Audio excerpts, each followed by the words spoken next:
So far away, Lucas, and lovely audience at home. I hope everyone out there had a lovely holiday season. This is the first Wiki Weekends video of 2025. And I thought, Lucas, we could start with a video about something I watched over the Christmas holidays. I like how you say the first video, but it's like, I think we've got a New Year's Day podcast. Oh yeah, we do. So I guess it's the first regular Wiki Weekends video, and if people aren't familiar with the format of Wiki Weekends, it's where I, your host of this episode, Karl Smallwood, will scour the lengths and breadths of the internet for a wiki on a subject I'm interested in and go through it with my friend, Lucas Holland. Hey there. And see what kind of conversation arises as a result. And as mentioned, Lucas, I got a wiki on a film I watched over the holiday season, Dodgeball. I have shareholders. You haven't even got cup holders. So far away, Lucas, what is your familiarity with the film Dodgeball, or, to give it its full name, Dodgeball, a true underdog story? So, I remember watching Dodgeball the first time at, background of a party and just not getting why people liked it, and then many years later, sitting down with a couple of friends at uni and just, watching it and go, oh no, actually, this movie's great. And I've seen it a couple of times since, and yeah, I think it's there's definitely a couple of dated comedy moments from early 2000s, but overall it's still a fun movie. That's it, boy. Get in there nice and deep like. Yes, and we'll get into that in a moment. And the reason I rewatched it is because, it's the Christmas season. I came in drunk, went, let's just put a movie on. I don't want a movie I need to think about, I'll watch Dodgeball again. And while watching, I'm like, you know what, this movie holds up pretty well. You're picking players in gym class. Remember to pick the bigger, stronger kids for your team. That way, you can all gang up on the weaker ones, like Winston here. And the thing that surprised me the most is that it's only a little bit homophobic. It's a comedy movie from the 2000s, so of course they have to make jokes at the expense of gay people, because apparently in the 2000s the funniest fucking thing was calling something gay. But relatively speaking, there's only a couple of gay jokes. Quebec, go ahead. Me or... Yeah, shouldn't we, learn by dodging balls that are thrown at us, or... And then there is that weird thing at the end where it's because I'm a lesbian, I'm up for a threesome, and that should be seen as, your reward for the movie. No, Lucas, she's bisexual. And if anyone's, not yeah. familiar with the film, it's what do you mean the gay jokes? Well, in the 2000s, especially 2000s comedy, they just thought people being gay was a punchline. So throughout this film, you get a lot of gay jokes. Not as many as you get in, say, an Adam Sandler movie from the same period. Because don't forget, Adam Sandler had that movie where it's about him marrying Kevin James, and the joke is that they have to pretend to be gay, which is fucking hilarious, right, Lucas? Fucking hell. I'm laughing. I mean... I now pronounce you husband and husband. You may kiss the husband.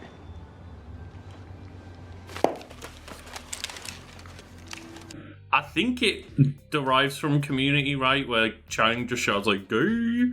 And it's that even to this day I hear people using that as a punchline. Yeah, not as often as they did in the 2000s, where it was literally a punchline in films. And credit to Dodgeball, it's only a little bit homophobic. It's expected that a film from the 2000s is going to be homophobic, but only a little bit.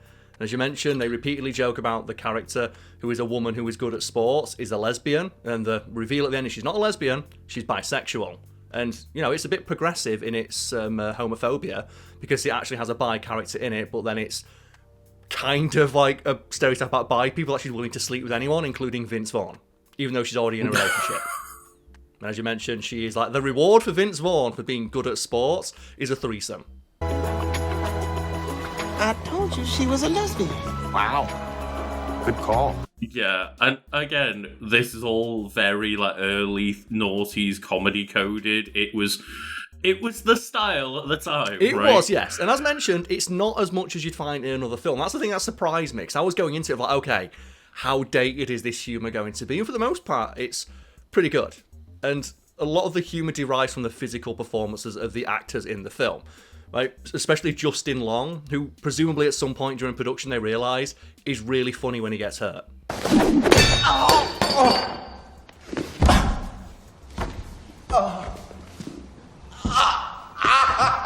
Because there's so many just reaction shots of him just getting beamed on the head with a basketball. Oh, sorry, a dodgeball, doy. Of course it's a dodgeball, but Or a wrench. Oh, man.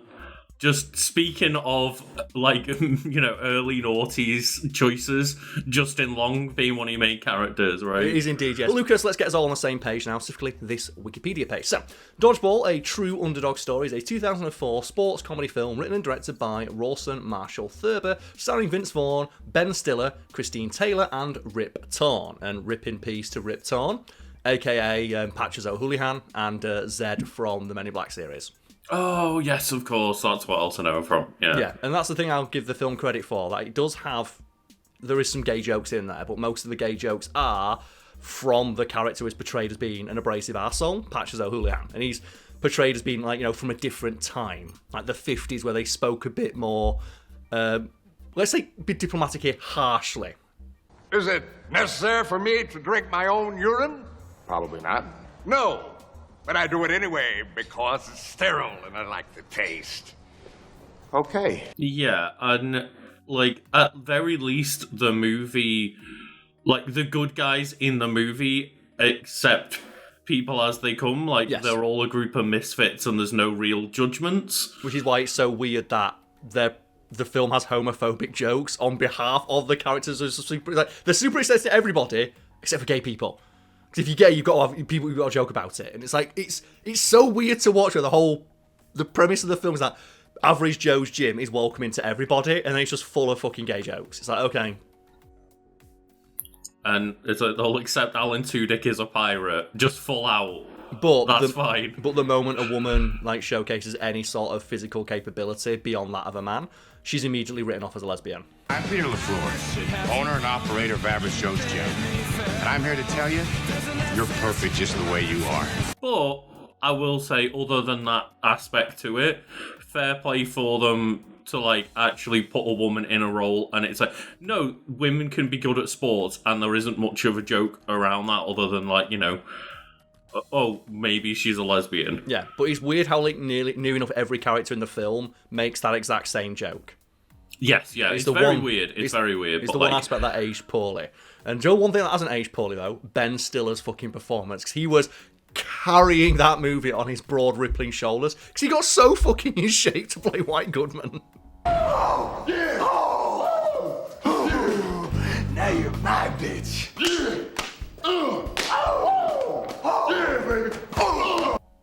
I mean, I think people underestimate how in shape Ben Stiller is, though. He was, like, super ripped for that film. And one thing I'll say about Dodgeball is that something that surprised me, because obviously I wasn't surprised that it had a load of gay jokes in there, because it's a movie from the 2000s, but how many iconic lines are just in that film that are still used to this day? Mm-hmm. And how many of those lines are said specifically by Ben Stiller? It's called the Freedom of Information Act, Kate. The hippies finally got something right. I know you. You know you. And I know you know that I know you.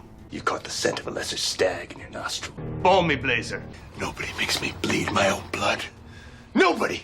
And I've no doubt put in a bunch of clips of said lines, but just the amount of things in the film that I remember and recognised as being still referenced to this day.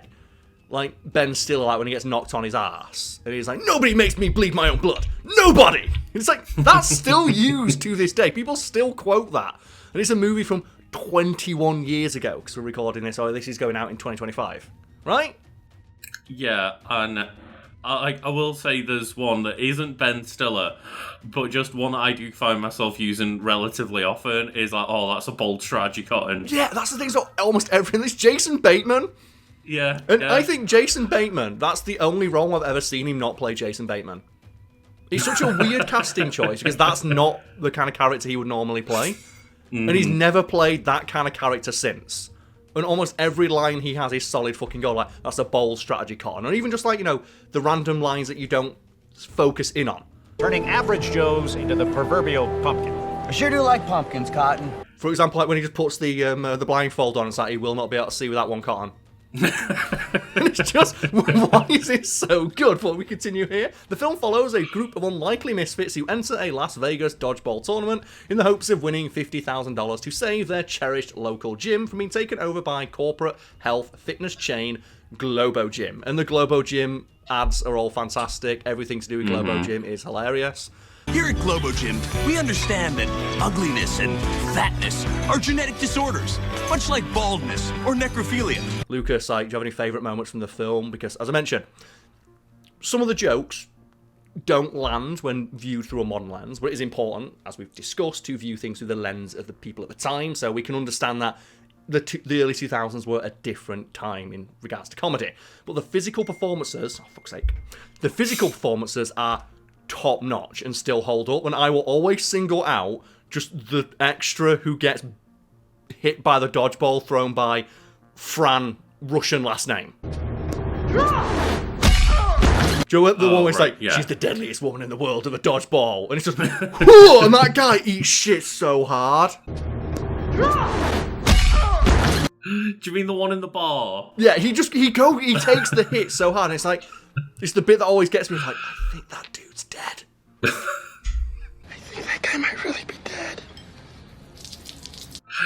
Yeah, one of my favourite moments, again, you know, the style at the time of, like, let's make some fat jokes, of just the Ben Stiller getting fat at the end, just eating eating the bucket of chicken, watching the Average Joe's advert at the end, and he's like, "Oh, that could have been me." Oh, blah blah blah. Which is like another bit that's not aged well, and that was like an extra scene added after an infamously poor original ending, which we'll get to no doubt when we reach it in the Wikipedia page. But first, we have the cast. Lucas, we have Vince Vaughn as Peter LaFleur, the very laid back and casual owner of Average Joe's Gym.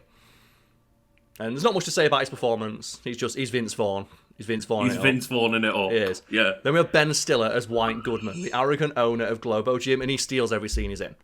Every scene he's in is solid fucking gold, and his delivery on almost every line is fantastic. Like, just the little bits as well. Like his consigliere, Michelle, where he's like trying to like hit on the lady played by Christine Taylor, who, fun fact, is Ben Stiller's in real life wife. Well, I can be naughty too. Real freaking naughty. Yeah, and I think if he didn't do such a good job of being so sleazy, hitting on her constantly, I'd kind of want him to win, because he's just like so much more charismatic. He's much more of a character than anyone else on the other team. He's such a charismatic villain, and Ben Stiller doesn't play arseholes much, but when he does, it's always gold. Nobody makes me bleed my own blood. Nobody! And of course, we can't not mention the inflatable codpiece. The inflatable codpiece, yeah. It's like, you know what? Why not? Why not? Just jack me up. Like, the best bit is, like I said, almost every line he delivers is fantastic. When he's introducing his team, the Globo Gym Purple Cobras, and it's like, Blade, Laser, Blazer. It's like, already that's great. But then he goes, and I believe you already met my fitness consigliere, Michelle. And then we've got to mention just the painting that he has in his office. With him wrestling the lights. Like, that actually happened, right? It's metaphorical. Was it a light? Was it a bull? It's I can't remember. Yeah, it's a bull. He's taking a bull by the horns. It's like, that actually happened, though. Really interesting painting. Oh, thank you. Yeah, that's me taking the bull by the horns. That's how I handle my business. It's a metaphor. I get it. But that actually happened, though. Speaking of like great lines, in that scene, it was like, ball me, Blazer, and just the ball appears from nowhere. Because the element of humour is surprise. And there's like, and speed as well. That's something about like this film that's like, really, it holds up because the humour is so quick. Like when people get hit by a ball and they go down, it's fast.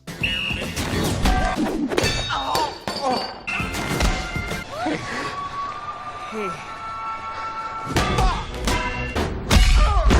And you only have like a split second to see how hard they take the hit before it cuts to something else. And that makes it funnier. And that feels very modern, in a way. Of like, you know, just how quickly stuff happens. Like he says, like, ball me, Blazer, and the ball instantly appears in his hand.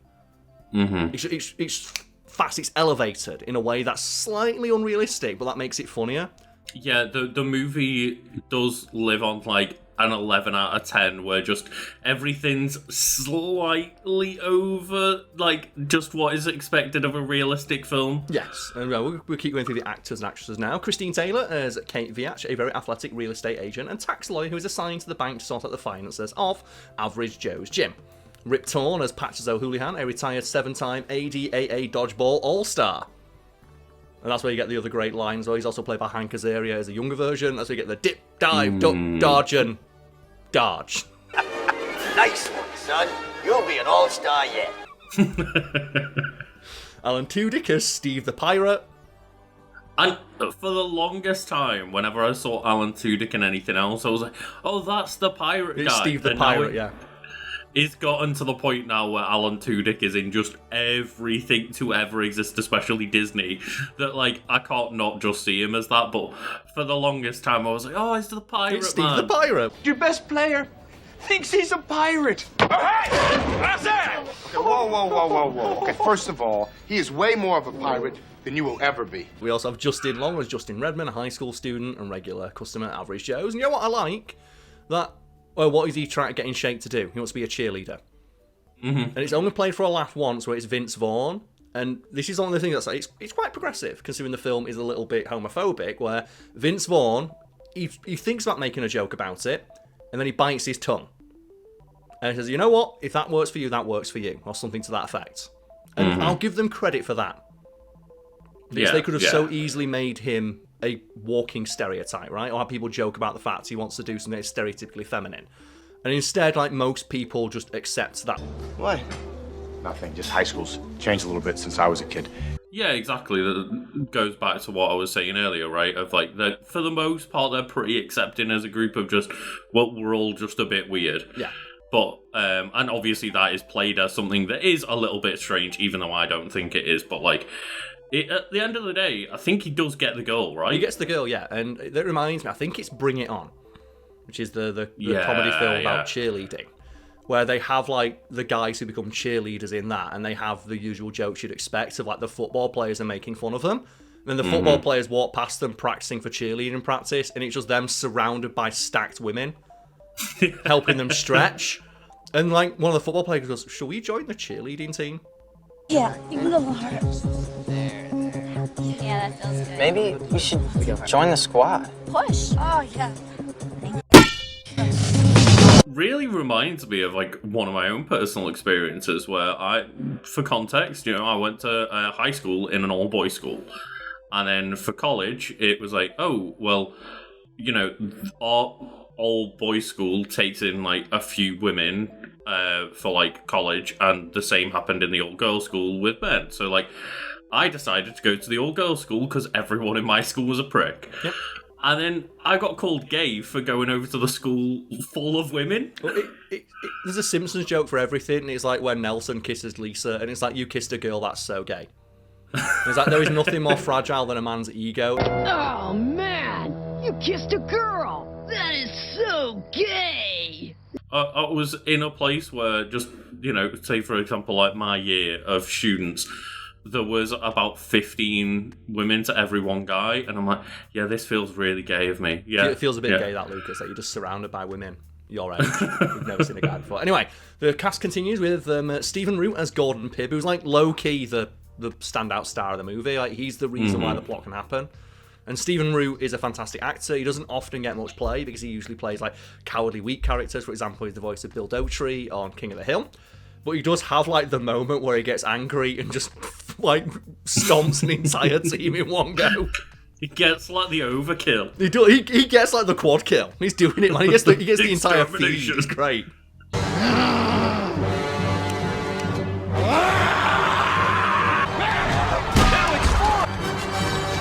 Double kill. He's calling him out. Triple kill. Let's do a warpath. Overkill. Kill-tacular. So he clutches it out in the Gulag, man. What a hero. And then there's like some other roles, like Jason Bateman as Pepper Brooks, the colour commentator, Missy Pyle as, and I'm not going to pronounce this because it's the obviously made up Eastern European sounding name. I'll try. Fran Stalinovskevich David Divitsky. So Fran, Russian sounding name. Which makes her the deadliest woman on Earth with a dodgeball. And just like everything about her introduction is fucking fantastic. From the fact that Ben Stiller has to take a breath to pronounce her name, to the fact she comes in and she's wearing like the Soviet era jumpsuit, to the fact that it's like she comes from Romanovia, so like made up Istan Eastern Europe, and it's like her nuclear power plant team has won the Dodgeball Championship 5 years running. And then just the fact she absolutely fucking just nails that guy with the dodgeball. Fran Stalinaskevich Davidovitsky. Something as well about the end of the film, and I'm not sure if it was a mistake or it's like a cut scene, because Dodgeball has a lot of cut scenes, and it is where when she rocks up at the end on the arm of the guy who falls in love with her, Missy Pyle isn't wearing any of the prosthetics that they put on her to make her look like she does in character. She doesn't have any of the prosthetics. Performing right now. So come on down and learn a great game the way it's supposed to be played. Right, kids? And I'm not sure what the suggestion is. It that she got plastic surgery, or just they thought it was a wide shot, so Missy Pyle wouldn't No need one to had wear them. noticed. Yeah, even though it's really noticeable. Yeah, I certainly didn't notice that detail. So really noticeable because like it looks like a completely different person. Because without the prosthetics, in Missy Pyle's obviously a very attractive lady, and they make her up with like the huge false teeth and the mole and stuff to make her look unattractive, even though she is still stacked as all balls.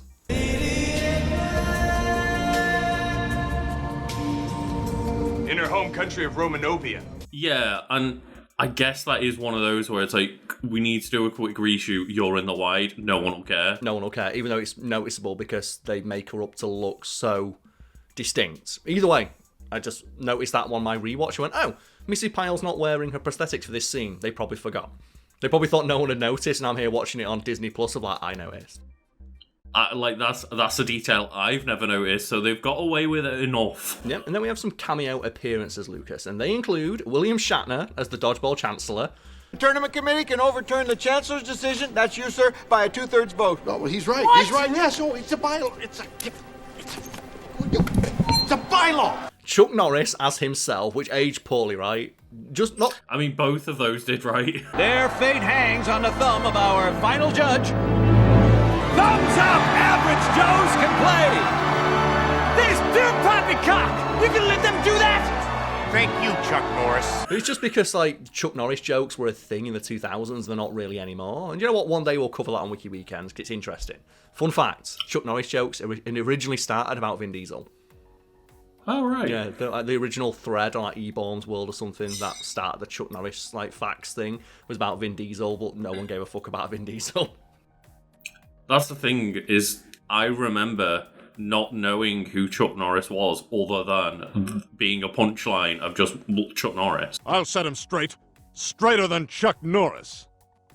Because he's so obviously hetero. Well, maybe it'd be funnier if you were looking at his face like I am.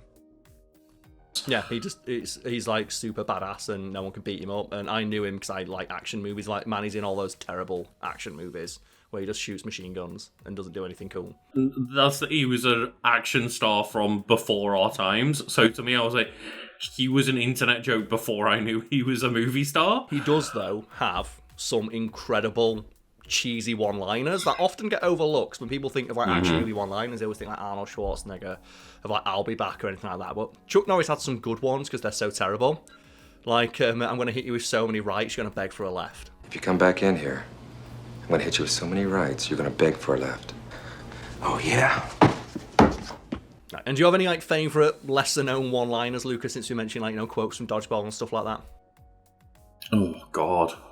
Put me on the spot here, Karl. I can't think of anything off the top of my head. Well, that's the thing, is like when you think of like great movie one-liners, there's the classics, right? But just those lesser-known ones that are still pretty good. Like I always mention the one from Eraser, the forgotten Arnold Schwarzenegger action vehicle, where he shoots a CGI crocodile and the one-liner is "your luggage." Yeah. And it's just the fact that you can tell that Arnold Schwarzenegger did not believe in that line. Like he doesn't give it his all, but they still left it in, and it's great. Anyway.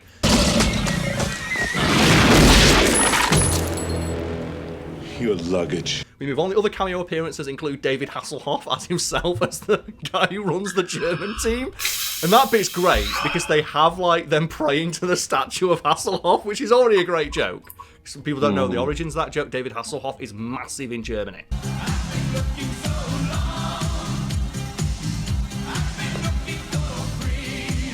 He's like a pop star over there. Oh, yeah, he is, yeah. And that's the joke. But then the fact he cameos as himself as their coach speaking German. Ihr seid eine Schweine!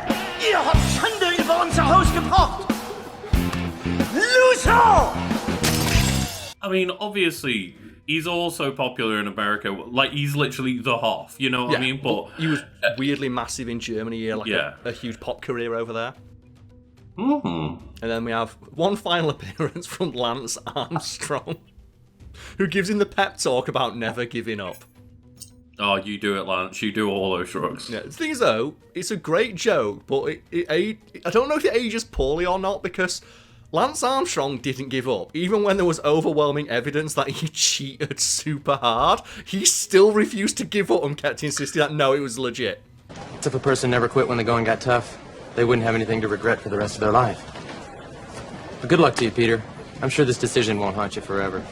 I think the thing is, though, that as far as I'm aware, like, everyone was doing it, and that's why it wasn't as controversial, is, like, he just happened to be the one caught doing it because he was so prolific, but basically every other fucker was cheating too. I think around the time when he was found out for doping, there was, like, a very telling statistic of if we banned or retroactively took away the medals of everybody suspected of doping for like the last 5 years of the Tour de France, the winner would have been the guy who came in like 200th or something like that. But with the love and support of my friends and family, I got back on the bike, and I won the Tour de France 5 times in a row.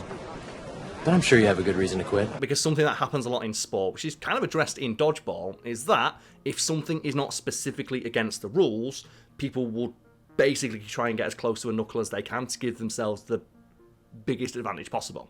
Like, for example, like Ben Stiller basically buying his way into the tournament and just getting a ringer from a foreign country on his team. Which, realistically, in sport, is a very common thing that happens. Like, think about how many, like, football teams in England just get bought by a billionaire and all of a sudden become competitive. Because they just go out and buy all the best players. Or, like, you know, in regards to doping, there are certain things that aren't allowed. Like, you know, there are certain kinds of steroids that aren't allowed, but then there are experimental steroids that haven't technically been outlawed, so you can use those. There's also things like blood doping, which is technically not against the rules, although I think it is now. And that's where you take blood that has, like, a higher, like, hemoglobin count, I think, which allows yourself to oxygenate more, and they put that blood into themselves. So they technically have more blood, so they're able to, like, exercise for longer. You can also, like, do, like, really, really specific training, like high-altitude training, which, again, is not against the rules, but is prohibitively expensive for anyone but the very upper echelons of the sport. There's also equipment and stuff like that, and it's an arms race in sport of trying to ban or limit stuff that gives people an objective, unfair numerical advantage, and then the sportsmen and their teams who've got millions of dollars at stake trying everything they can to get as close to the line without crossing it. Yeah, I think there's also just been a lot more regulations put into, like, Formula 1. I don't watch the sport, so I'm not really in tune, but, like, believe over the last few years they've made it so that, like, Red Bull or whoever puts the most money into their car can't just win every year. Yeah, because that was a thing in Formula 1 as well. I remember, like, one year where they made... Okay, everyone's got to have the same size fuel tank, for example. Mm-hmm. You know, I think, well, surely the fuel tanks on Formula 1 cars were already standard. No, because some manufacturers made their tanks deliberately smaller and only half filled them. So that they could put, like, more... Like, the car would be lighter, and what they do is they refuel the car when it's getting the tyres changed or whatever. Mm-hmm. And as a result, it was unfair because they would just get a better acceleration because the car weighed half as much. So they made it a thing where, okay, your car has to have as much fuel as it needs for the entire race. I remember the first year they introduced that before they were able to make the changes, some Formula 1 cars literally just stopped halfway down the track because they didn't have enough fuel, because they weren't designed to hold enough fuel, because the plan was only give them half as much as they need and refill it when you're changing the tyres. Mm-hmm. And they realise that that's not fair because your car literally weighs half. You've got, like, several kilos of weight shaved that other cars don't have to deal with. That's not fair. Yeah, which is massive when you're trying to, like, reduce the car's weight by literal grams at a time. We'll move on to production now, Lucas. Ben Stiller's character, White Goodman, was an intentional copy-paste of his character, Tony Perkis Jr., from the film Heavyweight, which I've not seen. And that's why Ben Stiller did it, because according to this, Stiller opted to simply redo his performance, believing that nobody had seen that film, and learned a little too late the movie had a large cult following.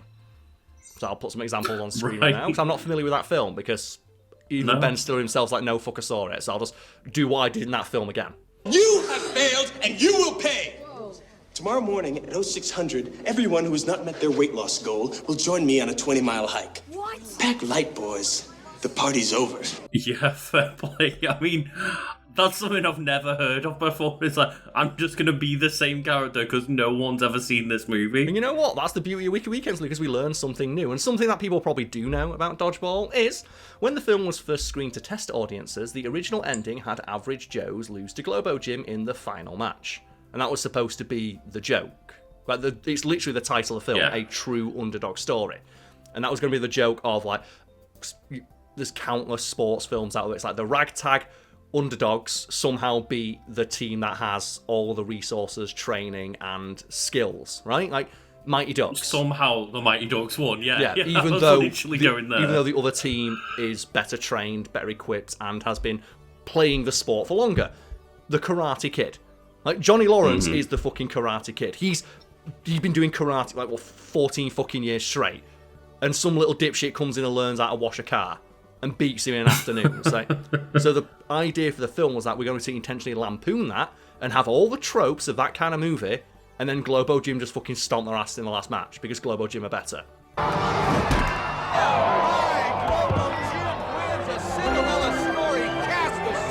Because that's what would happen. Because that's what would happen. And test audiences fucking hated it. So they went back, filmed a new ending where Peter LaFleur makes the bet. And if you notice, the little detail is when they bring in his winnings, it literally says on the treasure chest, Deus Ex Machina. God from machine. I mean, if you're not a pirate, who the hell am I going to split all that buried treasure with? Karl! Yeah, I mean, this was something that I believe we did a Fat Theme video we did, yes, on, right? many years ago. Well, this is like the thing people are mostly familiar with.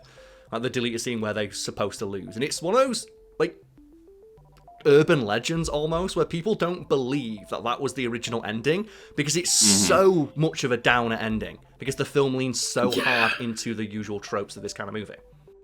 Exactly. So you're using those tropes, but then you've set the audience expectations up to just follow what every other movie does, and therefore most people are going to be pissed off that it doesn't go the way they want to do. And admittedly as well, that joke is very funny. Average Joe's has come all this way for nothing. Absolutely nothing. It would really be a downer of a movie to watch again, though, wouldn't it? It is, and I don't think the film is subversive enough to earn an ending like that.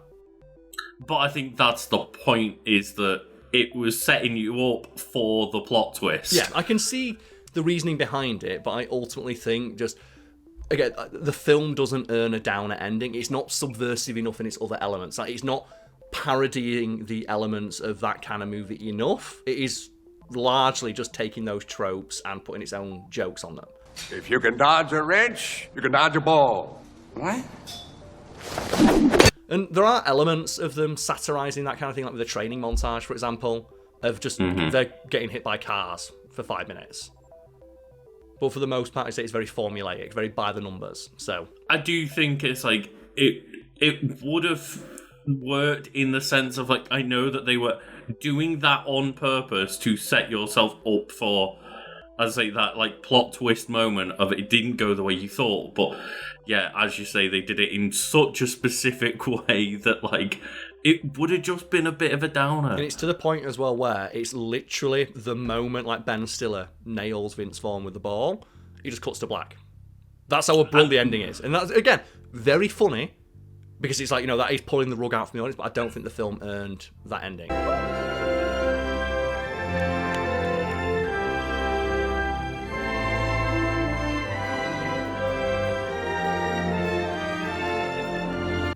It doesn't play with the tropes enough to do it, but that kind of means that it works more. But also, again, I rare time test audiences were in the right here. Like, that does kind of fucking suck. Yeah, and maybe if they'd fleshed out the bad ending, so to speak, a bit more, it would have felt a little less jarring. But just a cut to black end of movie, yeah, the moment they lose is like, that would be really weird. Like I said, they don't earn it. And Joe, speaking of formulaic, there was a copyright lawsuit filed against the film. So in 2005, two New York City screenwriters, David Price and Ashoka Thomas, filed a suit in federal court against Fox and Thurber, claiming copyright infringement on an unproduced screenplay they'd written simply titled Dodgeball the Movie. They alleged that there were a number of similarities in the plots between the two screenplays, and that Thurber may have had access to their screenplay, which was finished a month before his and submitted to an agent with whom he was acquainted. Lawyers for the defendant, so Fox and the writer of Dodgeball, A True Underdog Story, argued that the allegations were coincidence and that both screenplays were the work of writers who used, and I quote, common formulaic elements. Yeah, it's not hard to be like, hey, we wrote a sports movie with an underdog that wins that happens to be in a sport that no one's made a movie about yet. Yeah, like there's countless examples of this. There's, as mentioned, there is the Mighty Ducks. There's the Air Bud franchise, like lives and like dies by this, which again we're going to cover one day because I want to talk about like the Air Bud where they start wrestling. This dog is unstoppable. Yeah, I mean, it was a whole thing in like 80s and 90s, right? How many movies of this happened? Like Teen Wolf as well is kind of that vibe, Yeah, right? It's a very common comedic trope, and like just Dodgeball is one of the better examples of it. Mm-hmm. And as mentioned, it did try to be a little subversive, but audience didn't react well because they didn't earn it. But you know, we've harped on that long enough now, so finally we have The Legacy, and there is a sequel that's been announced with Ben Stiller and Vince Vaughn returning to star. However, it was announced in 2023, and there's no more like news about it. I mean, realistically, then with this being filmed at the end of 2024, there could be a chance that does happen. There could indeed, yes. So maybe we'll see that someday. And I'd be interested to see as well, because like I said, for the most part, the film is pretty good. And it's the only elements of it that have aged poorly are the ones where they were kind of... Okay, sure, it was released in the 2000s, it's going to have gay jokes. It's like one of those things where like, you just see... It's like you watch like a movie from the 90s, and it's like, okay, how weird and rapey are the nerds going to be? Yeah, or just The Big Bang Theory. Yeah, which is like 10 years too late, but then you're like, that's written by Chuck Lorre, and he's an arsehole anyway, so whatever. Oh, it's like... Yeah, and it is one of those things that going back to watch any kind of like 90s and early 90s sitcoms, like people still watch a lot of like Seinfeld and Friends and stuff, and like, they're just covered in that kind of stuff. And you just have to view it through the lens of the time in which it was created, which was a not very good time for people of certain minority groups. Like, things are better now, but they could be better still. And I'm glad that... One way I think it was like, you know, progressive in one sense, but also, you know, trying to do a bit of an underhanded joke at the same time. Just where they have to wear all the kinky uniforms. Yeah, which is like, it's played for a joke, but it's more of a joke of, oh, they have to dress like that. And they don't really harp on it too much. And again, there's elements of it that are like, okay, I can see if this was an Adam Sandler movie, one Adam Sandler wouldn't dress like that. But like, this would be way worse, right? Yes. Mm-hmm. And the fact as well, like the people at like the S&M convention, they turn up and they're cheering for them at the end. Yeah, and it's not really a joke about the people like that group. It's just a joke that, oh, we expected dodgeball uniforms, not this kinky gear. Yeah. You must be daddy.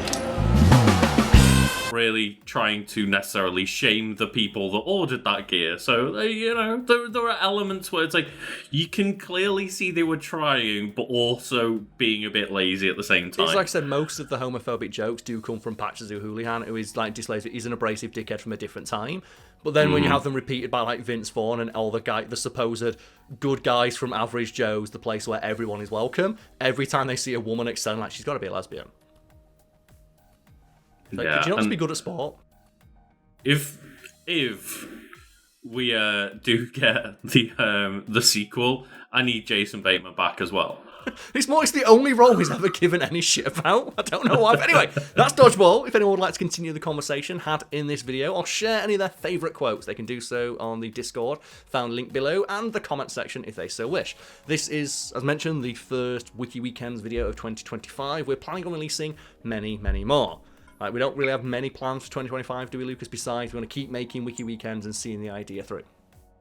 Well, and, hopefully we keep making new, different forms of content if we hit Patreon goals. We will indeed, yes. So you can check out a link to our Patreon also below, because we are hoping to expand this format and bring in new voices and ideas, but you'll hear more about that as and when we reach those goals. So thanks to everyone for watching, and we'll see you all next time.